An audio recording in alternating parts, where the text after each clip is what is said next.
Hindi maawat ang dagsaan ng mga tao sa Malasiki, Pangasinan para magpabakuna. Kuha ang larawang ito kagabi sa vaccination site ng bayan. Alas 10 pa lang ng gabi, may mga nakapila na para lamang maunang mabakunahan. Alas 5 ng umaga nag-uumpisa ang vaccination sa Malasiki. Pero madaling araw pa lang, ibinibigay na ang mga numero sa mga nakapila dahil sa dagsaan ng mga tao. Ito ay sa gitna ng umiiral na curfew sa probinsya.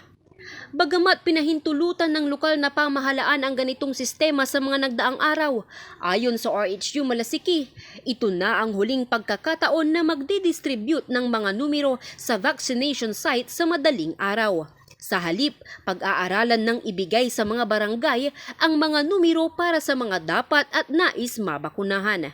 Nakaantabay ang mga pulis upang masigurong payapa at maayos ang sitwasyon sa vaccination site. Christine May Tirado para sa Luzon Headlines.